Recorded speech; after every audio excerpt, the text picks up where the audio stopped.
Each day, this program provides a biblical perspective on news, including insightful interviews with elected leaders, newsmakers, and cultural experts. I want to thank you for joining us today. We have a great program coming up, but first, here are some headlines from our friends with FISM News. For FISM News, I'm Samuel Case with your Washington Watch News update. Today is Wednesday, October 25th, and here are today's headlines. Well, after 22 long days, the House of Representatives finally has a new House Speaker. Republicans choosing today Conference Vice Chair Mike Johnson to be the chamber's new leader. He was tapped as the party's fourth nominee after Tom Emmer dropped from the race mere hours after being picked by the conference. Here's Johnson after being nominated yesterday. America is the last best hope of man on the earth. Abraham Lincoln said it. Ronald Reagan used to remind us all the time, and we're here to remind you of that again. We're going to restore your trust in what we do here. You're going to see a new form of government, and we are going to move this quickly. This group here is ready to govern, and we're going to govern well. We're going to do what's right by the people. The final tally came in at 220 for Johnson and 209 for Minority Leader Hakeem Jeffries. Upon first announcing his candidacy over the weekend, he said his goal as Speaker would be to restore trust, that's something you just heard, and also advance what he called a comprehensive policy agenda. Elsewhere, it was a heart-wrenching scene in Manhattan yesterday. There, relatives of Israeli hostages walked to the UN building where they rallied together and pleaded to see their families returned safely home. Along the way, they were met with hundreds of supporters, many of them holding pictures of the hostages and also waving Israeli flags. Meanwhile, in the Middle East, Israel is now considering delaying its ground invasion of Gaza in order to negotiate more hostage releases. And as the conflict between Israel and Hamas continues to rage on, the UN is now trying to keep humanitarian aid flowing into Gaza, but at the same time is putting some of the blame on Israel for the original attacks. FISM's Ian Patrick has the details. United Nations Secretary General Antonio Guterres has angered Israel for suggesting that the nation is not completely innocent for the October 7th attacks from Hamas. During a roundtable discussion of the United Nations Security Council, member nations spoke on the war and what they believed should be done. Guterres called for a general ceasefire in the hostilities to allow for humanitarian aid, as well as an end to what he called the epic suffering of people in the Gaza Strip. But when talking about the October 7th attacks themselves, Guterres both condemned Hamas for its violence, but said that it did not exactly happen in a vacuum. Take a listen. I have condemned unequivocally the horrifying and unprecedented 7 October acts of terror by Hamas in Israel. It is important to also recognize the attacks by Hamas did not happen in a vacuum. Israel was not a fan of these comments from Guterres. In fact, the Israeli foreign minister canceled a planned meeting with Guterres after these comments were made, and Gilad Erdan, the Israeli envoy to the UN, called for Guterres to resign immediately. And finally, here we have a quick update in the fight for life, where over a year since the overturning of Roe v. Wade, abortions are now rising in the United States. New data from research group WeCount shows between July of 2022 and June of this year that while abortions saw a dramatic drop-off in pro-life states, pro-choice states saw a massive spike. In fact, it's estimated those states performed more than 116,000 more abortions than originally expected. WeCount says the spike could be attributed to the rise in telehealth abortions and also patients traveling out of pro-life states for the procedure. Although some pro-life groups are skeptical of these new numbers, noting that previous data sets seem to indicate an actual overall drop in abortion. They say WeCount's numbers will have to be compared to health department data to get a better picture in the next couple of months. And with that, those are today's headlines from FISM News. Once again, I'm Samuel Case, and as always, you can catch our full show tonight, 7 p.m. Eastern Time on our website. It's FISMnews.tv. With all of that, stay tuned for Washington Watch with Tony Perkins, and I'll see you again tomorrow with more news coverage. Catch you then.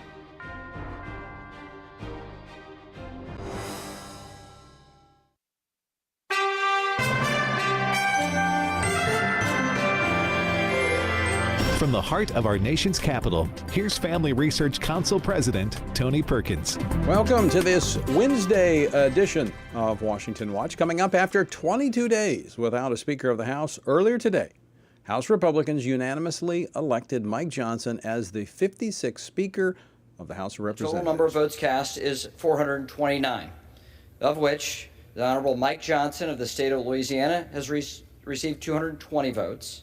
Therefore, the Honorable Mike Johnson of the state of Louisiana, having received a majority of the votes cast, is duly elected Speaker of the House of Representatives for the 118th Congress.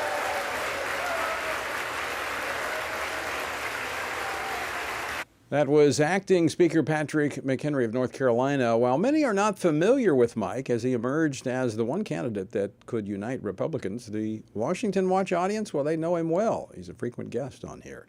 This is a new day for Congress, and I would argue the country. And we're going to talk about why with another Louisiana colleague, the House Majority Leader, Steve Scalise, in just a moment. One of the first orders of business for the now functioning House was a resolution of support for Israel. And it could not have come at a more critical moment, as the heart of the United Nations was revealed yesterday by this statement from UN Secretary General Antonio Guterres. The attacks by Hamas did not happen in a vacuum. The Palestinian people have been subjected to 56 years of suffocating occupation. They have seen their land steadily devoured by settlements and plagued by violence, their economy stifled, their people displaced, and their homes demolished.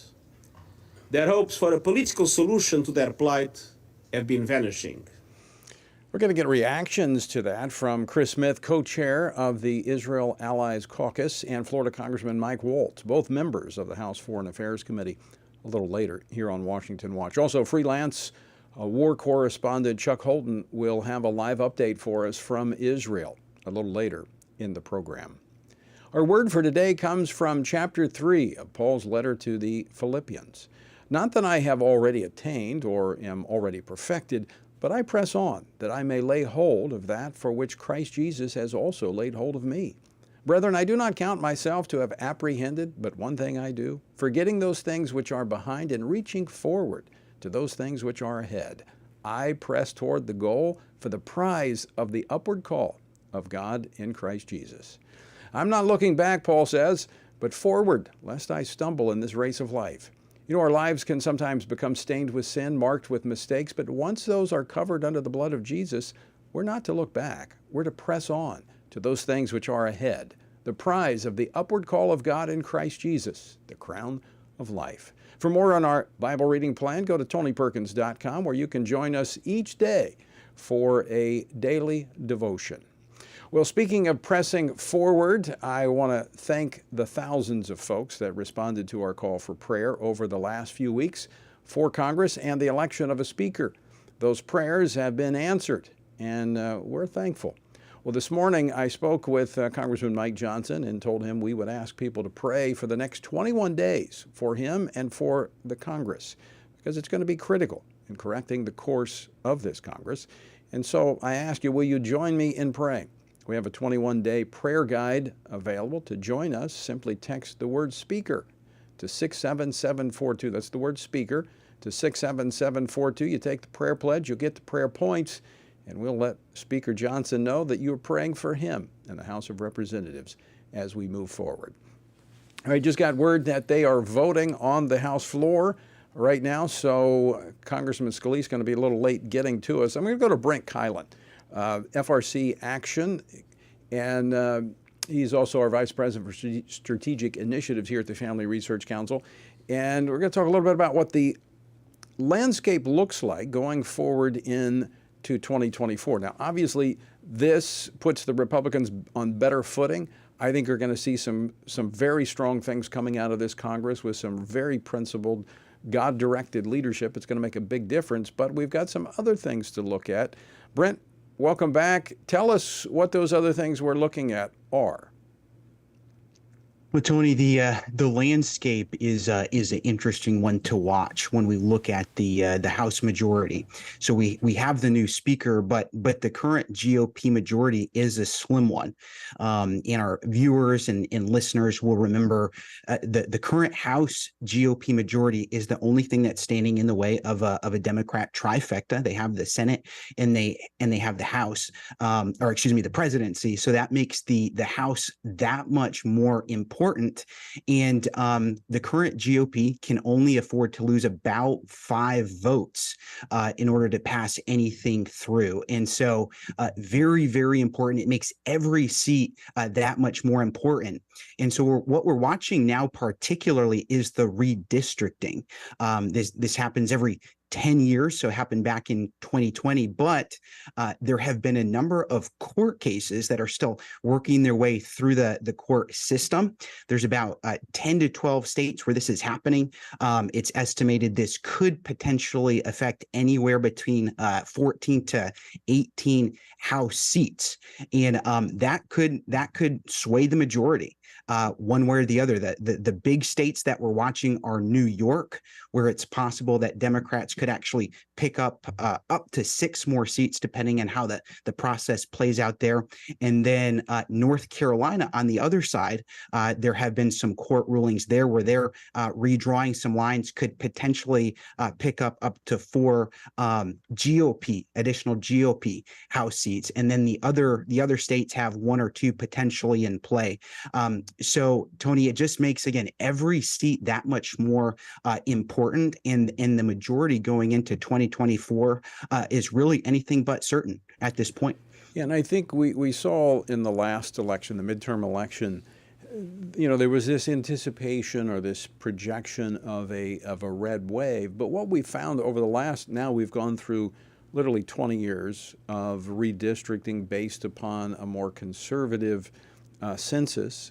And of course, that's what's being challenged in court, because we saw in 2010, we saw states move red and electing Republicans. They redrew the lines. And so we've had, very conservative districts. There's just not a lot of middle ground anymore. So now it's being fought out in the courts. And that's, 1 or 2 seats one way, as we're seeing now with this current Congress, can make the difference. Tony, that's exactly right. Yeah, and looking at the way those lines got redrawn, as you pointed out, we do not have as many swing districts. So on the one hand, that means a majority for one party or the other could be a bit more solid, because even if the number isn't as high, that they're likely to retain it. But that also makes these seats in the middle that much more important, because there are still swing seats. They're just are not as many of them as we typically have seen historically when we're watching this sort of thing. I want to go to what took place today in the House. It looks like Steve Scalise is going to be tied up on the House floor. We may get him later in the program, but this is the challenge of doing a program live in the afternoon when the House is in session. So I want to go to some of the comments from now Speaker Mike Johnson on the floor, and the tone that he set. And this is why I'm very optimistic that this is a first. Mike is a different type of leader, and I think this is going to give the Republicans an advantage because he's casting a vision. I want to play clip number 8, please. I want to tell all my colleagues here what I told the Republicans in that room last night. I don't believe there are any coincidences in a matter like this. I believe that Scripture, the Bible, is very clear that God is the one that raises up those in authority. He raised up each of you, all of us. And I believe that God has ordained and allowed each one of us to be brought here for this specific moment in this time. This is my belief. I believe that each one of us has a huge responsibility today to use the gifts that God has given us to serve the extraordinary people of this great country, and they deserve it, and to ensure that our republic remains standing as the great beacon of light and hope and freedom in a world that desperately needs it. That's not a message we've heard from the House floor very often. And this is, you know, it was interesting to watch as he's making that speech. I was on Newsmax earlier talking about it. But social media was blowing up on the left. This was just making their heads explode. But this is Congressman Mike Johnson. I mean, he is a man of deep faith, and he is going to lead that way. And that's what, in part, made him attractive to his colleagues. Tony, it's just so encouraging. This really is a breath of fresh air. You look at how key this position is. I mean, this is the person that's really going into these meetings, as you have pointed out earlier, with leaders like Chuck Schumer and things like that. And we need somebody who gets that perspective and just how important that is. So key. And it's just really encouraging to see somebody who has this in this type of position for the country. I want to play another clip of his remarks. I think we got time to work this in. Talking about this is something he shared with me, that he just felt impressed in this process to lay out. This was about 2 weeks ago. He felt like the door was going to open for him. And anyway, this is something he laid out in terms of core principles that this Congress needs. Clip 10. In his farewell address, President Reagan explained the secret of his rapport with people. And I like to paraphrase his explanation all the time. He said, you know, they call me the great communicator, but I really wasn't that. He said, I was just communicating great things. And they're the same great things that have guided our nation since its founding. What are those great things? I call them the 7 core principles of American conservatism, but let me concede to you all, I think it's really quintessentially the core principles of our nation. I boil them down to individual freedom, limited government, the rule of law, peace through strength, fiscal responsibility, free markets, and human dignity. Those are the foundations that made us the extraordinary nation that we are. And you and I today are the stewards of those principles. The things that have made us the freest, most powerful, most successful nation in the history of the world. The things that have made us truly exceptional. I mean, again, he was not combative. He was basically, in fact, he was jovial. In fact, it was very interesting watching some of the other reporters report on this. That they said they felt like there was joy in the House chamber. And so, you know, that there was a sense, as I talked to Mike before he made his speech this afternoon, there was just a sense of peace and confidence, and I think that came across, and I think it filled the room there, and I think Republicans now have hope. Tony, I think this also underscores just how important the call for prayer is that you mentioned at the beginning of the program. We need leaders, good leaders in this position. This is also a difficult position, like we were talking about earlier.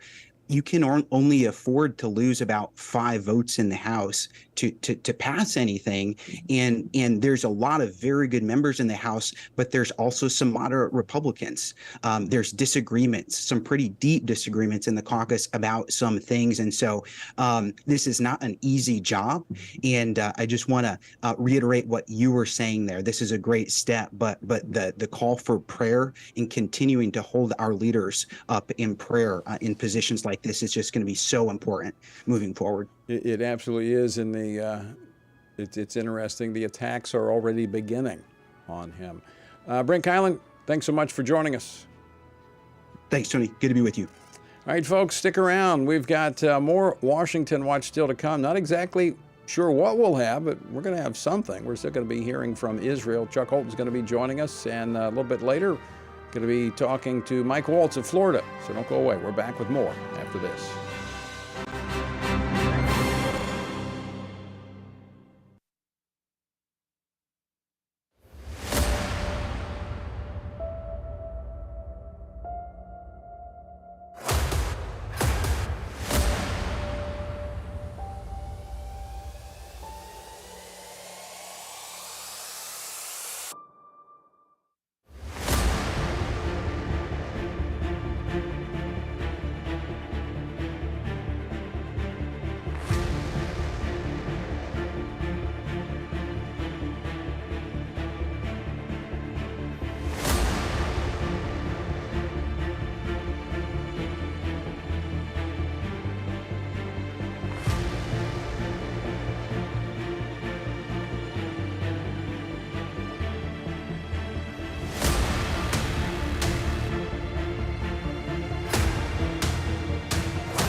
everything we do begins as an idea.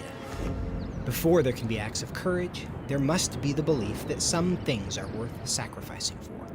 Before there can be marriage, there is the idea that man should not be alone.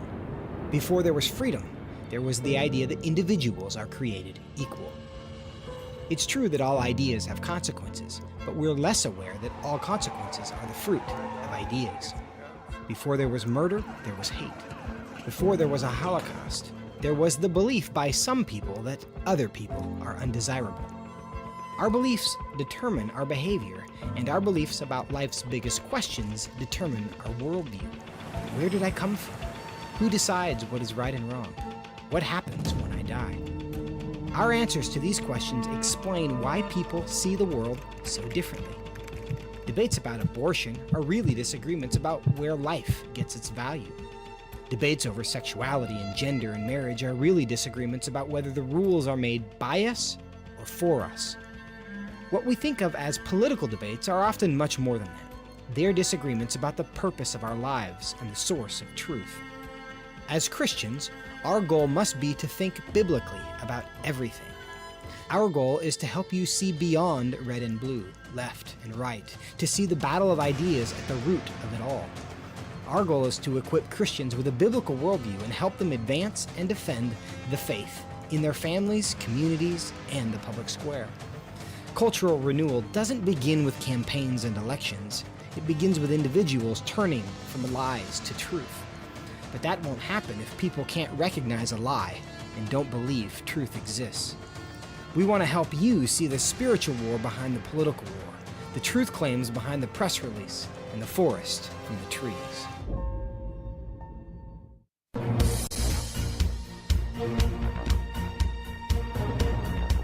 Welcome back to Washington Watch. Good to have you with us. The website, TonyPerkins.com. All right, big news today. We now have a House Speaker, and not just any House Speaker. We have Congressman Mike Johnson of Louisiana, frequent guest on our program here, a strong believer who's already being criticized for his faith. Interesting. I'm sure there'll be a lot of analysis of that. This is, he kind of emerged as a dark horse as the Republicans could not agree on a candidate, and because of his relationships with so many members, he had unanimous support. This is the first time, I believe, since 2011 that the Republicans have selected a leader unanimously, not a single vote in opposition. That's over 10 years since this has happened, and I mean, it's a testament to his just the way he operates, and I'm very optimistic of what we're going to see going forward. I'm going to play a couple more clips of his speech today, and then I kind of, I'm not sure where I want to start, because there's such a contrast between the House Minority Leader, Hakeem Jeffries, who spoke first, if you happen to see this. In fact, let me just do this. I want to start with his remarks. He spoke first, and this is just a short clip of his conclusion. And after he spoke, then he handed the gavel to Congressman Mike Johnson, and he spoke. So I'm going to play this clip number 14. Let me conclude with an observation about the state of our democracy. Joe Biden won the 2020 presidential election. He's doing a great job under difficult circumstances, and no amount of election denialism will ever change that reality. Not now, not ever. Well, you can't tell, but if you're watching, he was pointing to the Republicans. So he was talking to the Republicans, kind of poking them in the eye. Well, here is the, I want to give you the close of Congressman Mike Johnson, now Speaker Johnson, to kind of show a contrast. Clip number 13. I will conclude with this. The job of the Speaker of the House is to serve the whole body, and I will. But I've made a commitment to my colleagues here that this Speaker's office is going to be known for decentralizing the power here. My office is going to be known for members being more involved and having more influence in our processes and all the major decisions that are made here, for predictable processes and regular order. We owe that to the people. a unifying message. Now, he did not compromise on any principles, but he wasn't, he wasn't trying to pick a fight. In fact, here's my prediction. Not only will Speaker Johnson be able to unify the Republicans, but I think what you're going to see is he's going to make it difficult for, not all, some, they just can't help themselves. But I actually think you're going to see some Democrats join in some of these efforts to advance common sense, practical legislation. And I think it's going to happen because he's going to put it in such a way that it's going to be hard for them not to. So it's going to be I'm telling you, it is a new day. Now, he did put a few folks on notice as he was talking, as he came to the conclusion of his remarks. So I got a couple more clips I want to play. Let's play clip number 11.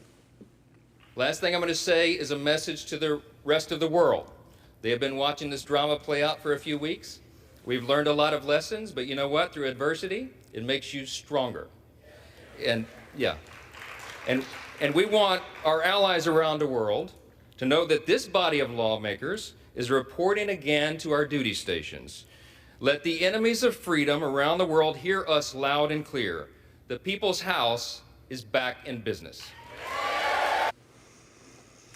That was a very clear message that those who have taken advantage, and we've talked about this on the program. I think that while it wasn't the trigger, I do think it had something to do with the timing of what happened in Israel with Hamas and Iran pushing forward.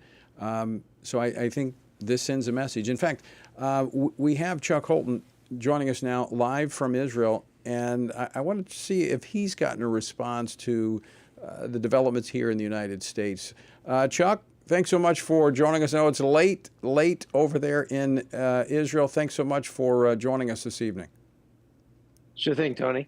So the House now has a speaker, a solid speaker, and one of his final statements was to put our enemies on notice.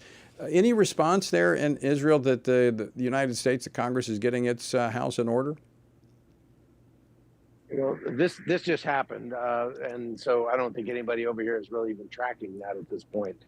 I don't think anybody here really cares. What they're more worried about is when is this ground operation going to start, and the complexities and intricacies of American politics just don't even register for most people here. Well, from a standpoint of the support that's going to be, in fact, the first order of business was a resolution of support, and so soon we'll be seeing the material that and the financial support that Israel is looking for. But give us an update. I know there's been some frustration that the ground operation has not begun. What's happening there on the ground? Yeah, I spent the day out with some special forces troops from the IDF, and they are training and overtraining. And they say that they feel like a bunch of meat eaters that are being fed a steady diet of cabbage at this point. But they realize that the politicians are the ones that are going to have the say in this. And they are just worried that the politicians are going to end up snatching defeat from the jaws of victory, as they are wont to do. But in this case, there is one very interesting tidbit that I heard today from them as they sort of speculated on why this operation would have been delayed so long. And one of the ideas they came up with is that since Hamas needs diesel fuel to run the generators that pump air into these tunnels, the 300 miles of tunnels underneath Gaza, they're sort of waiting for them to run out of fuel for the generators so that those tunnels will quickly become uninhabitable, and that'll force the Hamas operatives to the surface. Chuck, we're up against a break. We got to go to a short break. Can you stick with us? Sure. All right, we're going to go to a quick break. We're going to come back, and I want to probe a little deeper on that. Is this a decision being driven strictly by the political ramifications, or is there military concerns here as well? So don't go away, folks. We're coming back more with Chuck Holton right after this.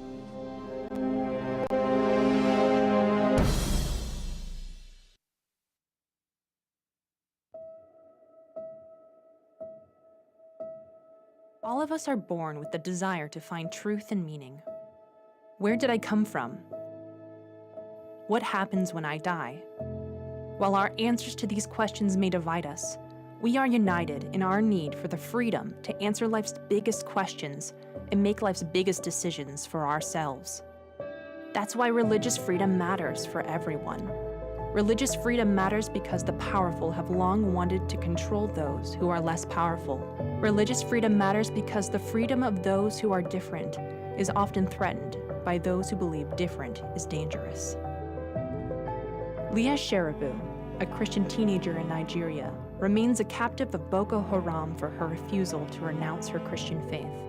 Chinese pastor Wang Yi is serving a 9-year sentence for speaking publicly against the Chinese government. In Pakistan, Asif Pervez is on death row for allegedly sending a blasphemous text message. All of this because people in power decided different is dangerous.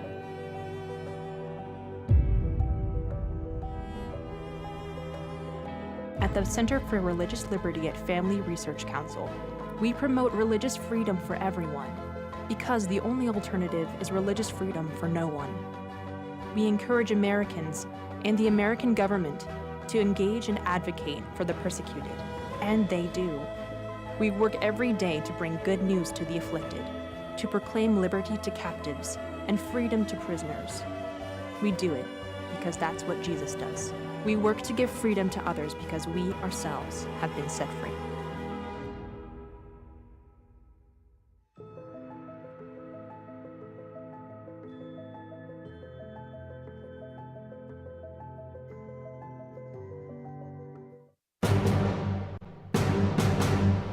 Welcome back to Washington Watch. Good to have you with us. The website, TonyPerkins.com. All right, joining us from the front lines in Israel is freelance war reporter Chuck Holton. Chuck, thanks so much for sticking around and for joining us tonight.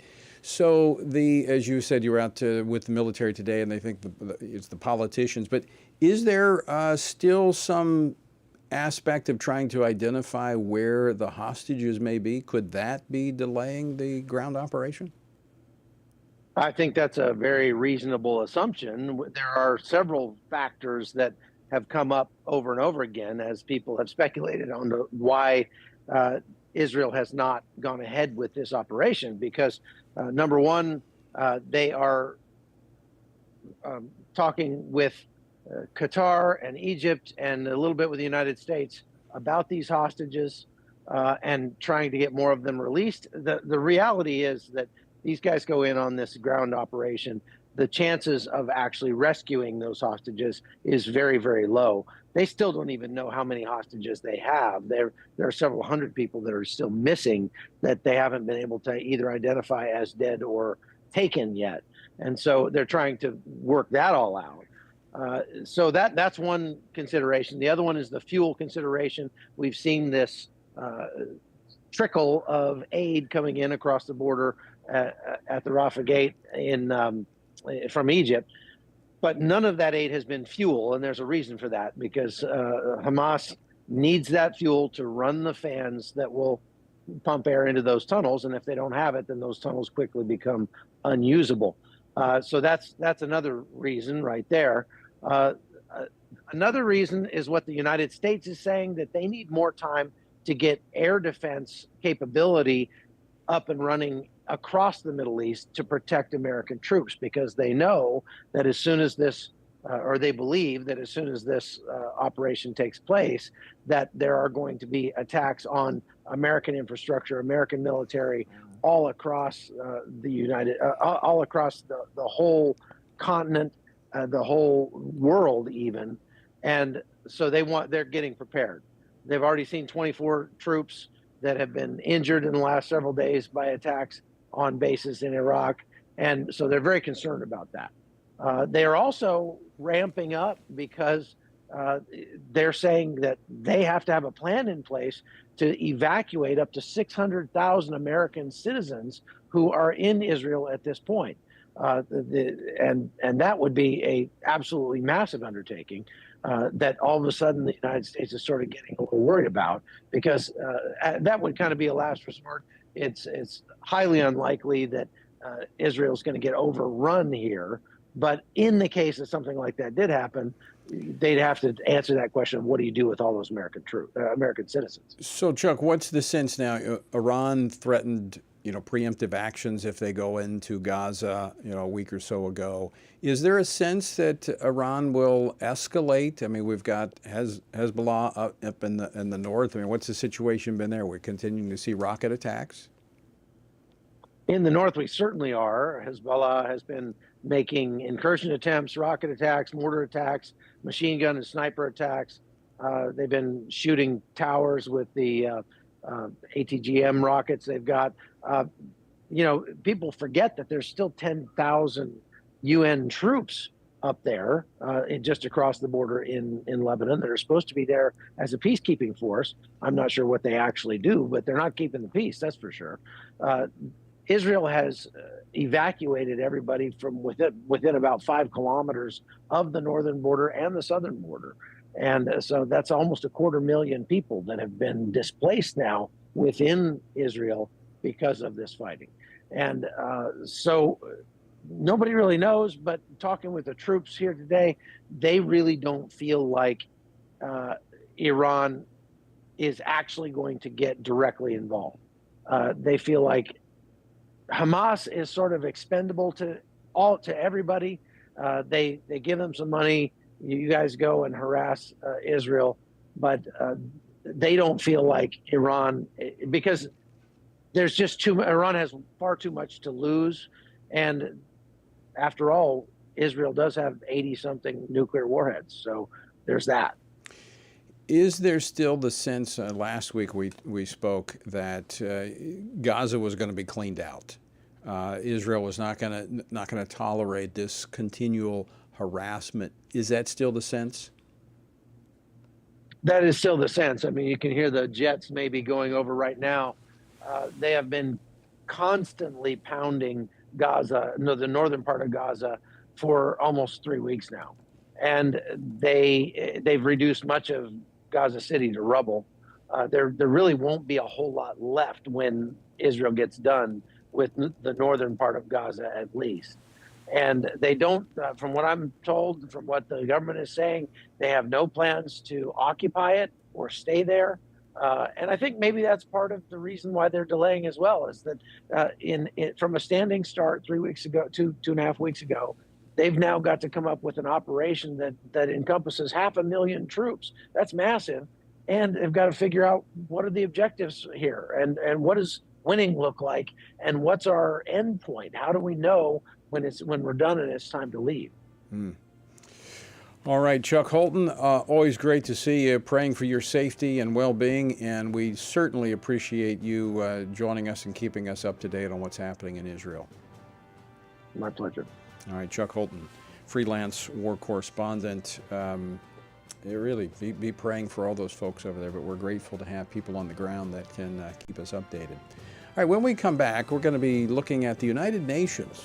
He was just talking about how they weren't keeping the peace in Lebanon. Well, Secretary General basically spouting off in what I would say maybe anti-Semitic comments. I don't know. We're going to talk about it next. Congressman Mike Waltz joins us after the break. Don't go away.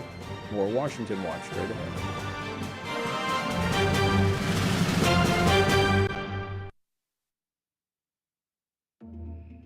The world is hurting. Streets are filled with crime. Families are broken. Sin is celebrated, and God is mocked. Everywhere we look, the wages of our sin are on full display. As Christians, we know that surrender to God's will is the solution to our biggest problems, but not everyone agrees. Even in church, we hear people say the most important thing is to be tolerant, that we shouldn't impose our morality on other people, and that loving our neighbor means celebrating what they do. But you can't do that. It's not that you don't love your neighbor, you do, but you care about God's opinion more than your neighbor's opinion, and this makes you different. In fact, sometimes it makes you feel alone, like you're the only one. But there is good news. You are not alone, not even close. Research has found that there are 59 million American adults who are a lot like you. There are millions of people around the country who are born again, deeply committed to practicing their faith, and believe the Bible is the reliable Word of God. But that's not all. They're also engaged in our government, They're voters. They're more likely to be involved in their community, and they're making a difference in elections. The problem is that a lot of them feel alone too. We want to change that.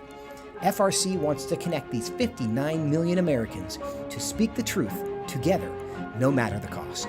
If you want to learn more about this group and what it means to be a spiritually active, governance-engaged conservative, or if you want to find out if you are one of these SageCons yourself, go to frc.org/SageCon and take the quiz to find out. The world is hurting, and we have the solution. We can't do it alone, but we can do it if we work together.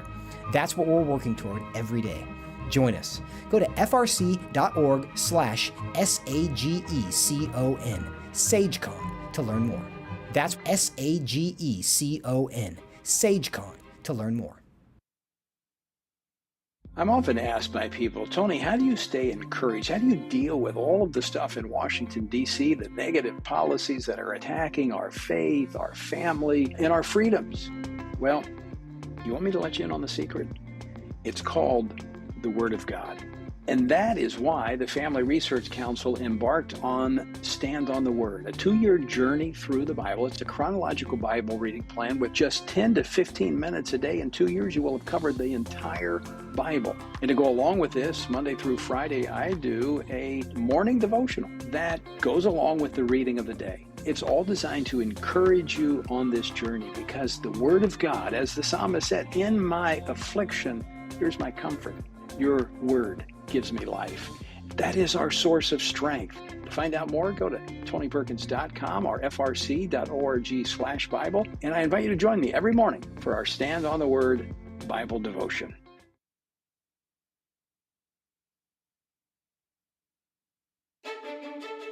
FRC, celebrating 40 years with Congressman Mike Johnson. We just want to say to the staff and everyone who works in and around FRC, keep doing what you do. It's an invaluable resource to us on Capitol Hill and to many of us, more than you know, individually and personally. So it's a comfort to us to know that you're in the battle. We're all in it together, and we're really, really grateful you're there.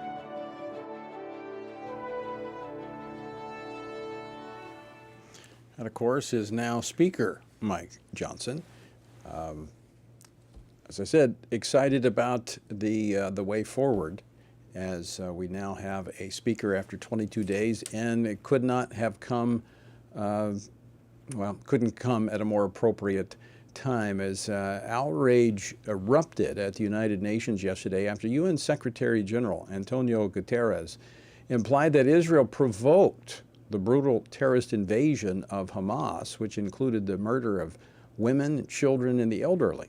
Guterres attempted to walk back those comments after Israeli officials called for the UN chief's resignation and questioned the legitimacy of the organization he leads. Now, while the United States stands behind Israel as a stalwart ally, what do the UN leaders' comments reflect about the support from the international bureaucracy, which we are funding? Joining me now to discuss this is Congressman Waltz of Florida. He's a member of the House Foreign Affairs Committee. Congressman Waltz, welcome back to the program. Good to see you. Good to be with you, and what a great day for Christians around the world and for the Family Research Council to get Speaker Mike Johnson. I think he's going to be a great leader for the House, as we saw today, unifying the Republican conference, moving forward. And of course, you've worked with him on the House Armed Services Committee. You know the quality gentleman that he is. And so I'm excited for all of you there in the House that we're going to see some good things happen. It's time to get back to work, Tony. Our adversaries around the world smell weakness in the White House, and the only entity in Washington pushing the Biden administration to do the right thing, whether it's on the border or with Iran, and stopping bad policy everywhere we can. We're House Republicans. So it was a phenomenally frustrating 3 weeks. I'm not sure. Let's just move forward. Well, I want to play a clip because I want to get a response to you from the UN Secretary General. Play clip number 6. The attacks by Hamas did not happen in a vacuum. The Palestinian people have been subjected to 56 years of suffocating occupation. They have seen their land steadily devoured by settlements and plagued by violence, their economy stifled, their people displaced, and their homes demolished. Their hopes for a political solution to their plight have been vanishing. Now, Congressman, he's tried to walk those back today, but he said the same thing almost identically on October the 8th. I mean, what does this tell us about the United Nations? Well, he's just saying the quiet part out loud, and they're showing their true colors. This is why we in the House have voted to defund huge portions of the UN. You rightly point out that we cover about a quarter of their entire budget, but specific agencies, like the UN Human Rights Organization that has, China and Cuba sitting on it, or UNESCO, which a lot of people think, heck, that's just kind of preserving historic sites around the world. Yes, but they also teach blatantly anti-Semitic teachings through a number of its courses. So we've just got to take an axe to our funding of the UN. It has gone way off the rails from its original intention. And oh, by the way, when you have a Security Council member in Russia invading its neighbors, we didn't hear too many harsh words from the UN General Secretary then. And I wonder if, in the back of his mind, does he think the United States provoked 9/11? Because what he said is just may as well have been written by Osama bin Laden or the leaders of Hamas or Mughniya and Hezbollah or some other extremist organization. It's just ridiculous, and he should resign. Yeah, and we shouldn't be funding this organization. In fact, I just had Chuck Holton, war correspondent, on from Israel, and he was talking about what's happening in the north, on the northern border of Israel, and the UN peacekeeping troops there in Lebanon are doing absolutely nothing to keep the peace up there. I mean, what's the point? No, not only are they not keeping the peace, they often turn a blind eye to what Hezbollah is up to up there. But yeah, there's been UN peacekeepers sitting there. There's still UN peacekeepers sitting in the Sinai. You're absolutely right. And House Republicans are moving to defund it. So let's talk about what happened on the floor today. First order of business was to express support for Israel. Yeah, that's absolutely right. We got back to work, and the first thing we did was put a resolution on the floor expressing support for Israel. But I'm going to continue to call my Democrat colleagues to the carpet and call them out, because behind all of this is Iran. It's easy to say we support Israel, but the reality is, as long as Gaza, as long as Hamas in Gaza, as long as Hezbollah in Lebanon, the militias in Iraq are receiving the funding, the ammunition, the training. The Wall Street Journal is now reporting that 500 elite Palestinian militants trained directly in Iran.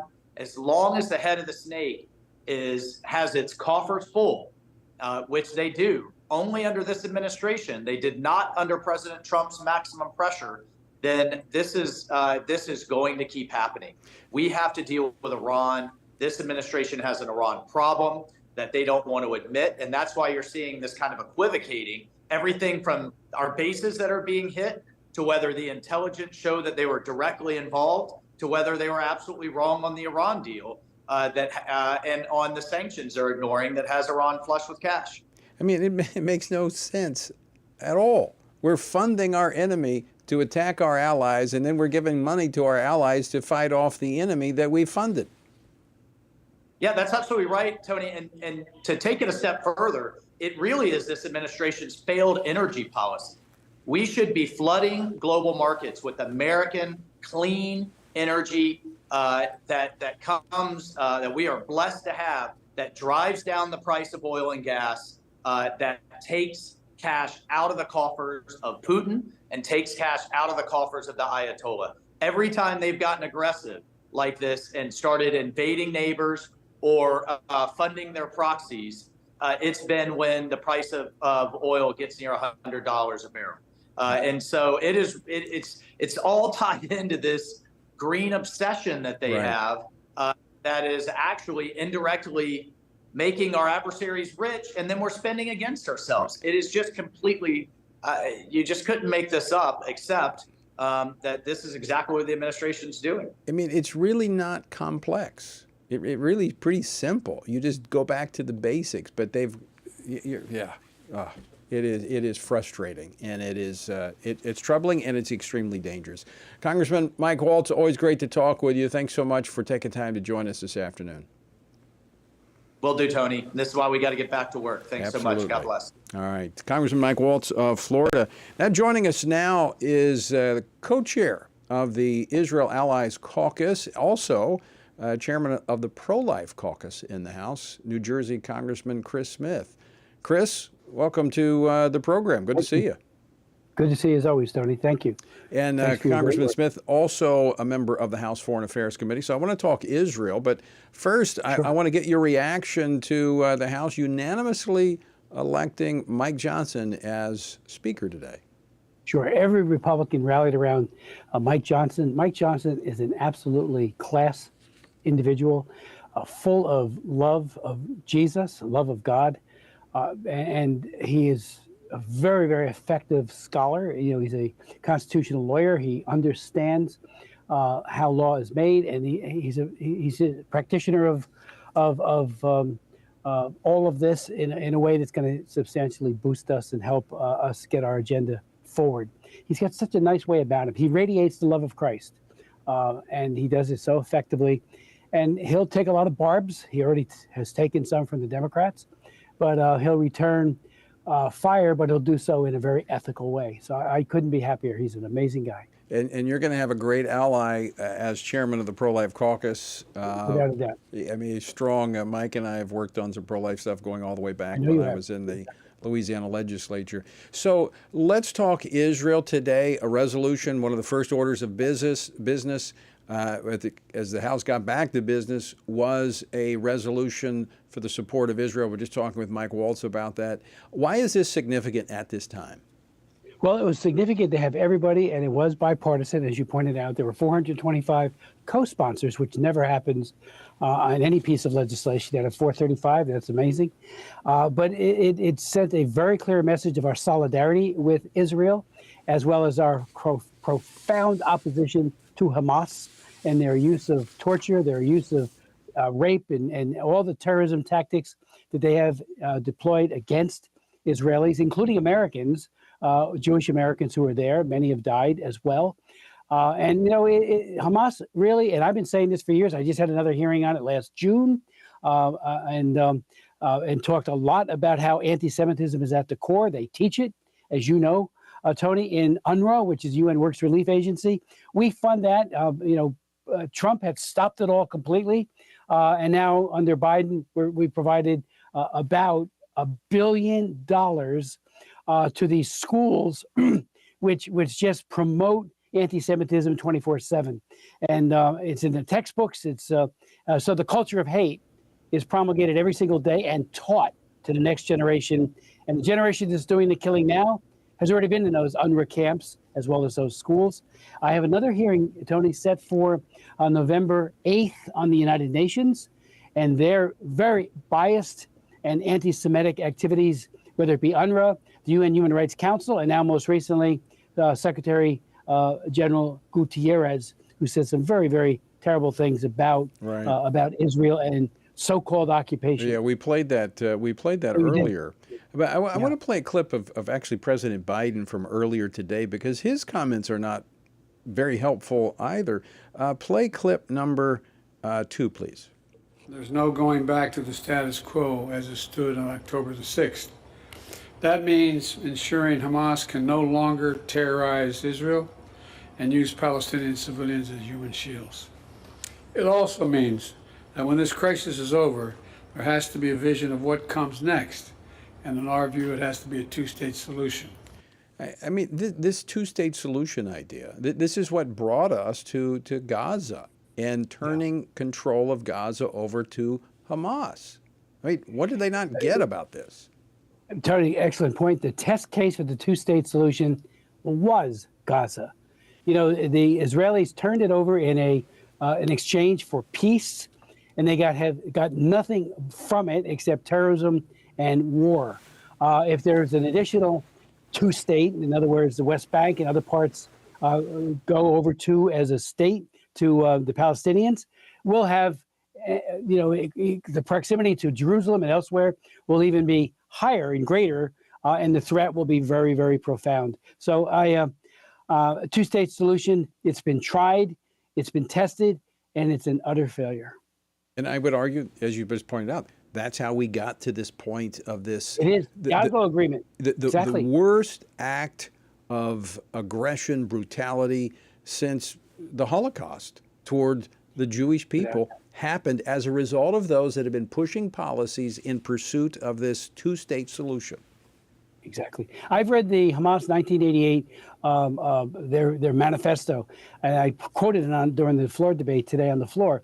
They want Israel to be wiped off the map, all Jews killed. They call for the killing of all the Jews, and they say it very matter-of-factly in their document, and they're doing it.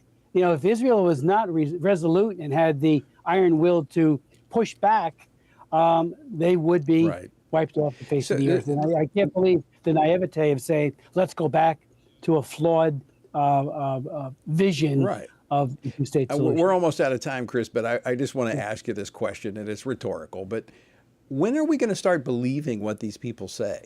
I mean, this goes all the way back to Adolf Hitler, that nobody wanted to believe what he was saying. I mean, they're doing exactly what they said they were going to do.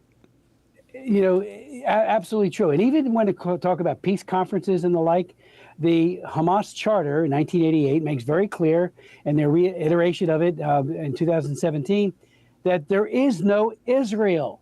It will be done away with. So they're saying it. They say it again. They act on it. They kill people, innocent people. And we're supposed to, in their textbooks, their maps don't even include Israel. I've seen the textbook. I've seen the maps. I have too. There's no more Israel. And that's what my hearing will be focusing on.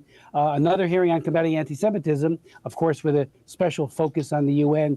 And it's very, very aggressively bigoted view in all of its manifestations towards the state of Israel. Well, thank you for shining a light on that. It needs to be done. Chris Smith, always great to see you. You do a great job for us on Capitol Hill, and we're grateful for you. Thank you, Tony. Thank you for all your wonderful work. Congressman Chris Smith of New Jersey, chair of the Pro-Life Caucus, as well as co-chair of the Israel Allies Caucus. All right, folks, if you'd like to join the effort to pray for the Speaker in the House of Representatives, text the word Speaker to 67742. 67742. Pray with us for the next 21 days. This could be a sea change for America. Until next time, I leave you once again with the encouraging words of the Apostle Paul, who says, when you've done everything you can do, when you've prayed, when you've prepared, and when you've taken your stand, by all means, keep standing. Washington Watch with Tony Perkins is brought to you by Family Research Council and is entirely listener-supported. Portions of the show discussing candidates are brought to you by Family Research Council Action. For more information on anything you've heard today, or to find out how you can partner with us in our ongoing efforts to promote faith, family, and freedom, visit TonyPerkins.com. Also, to leave a comment about Washington Watch, call our watch line at 1-866-372-7234. That's 1-866-372-7234.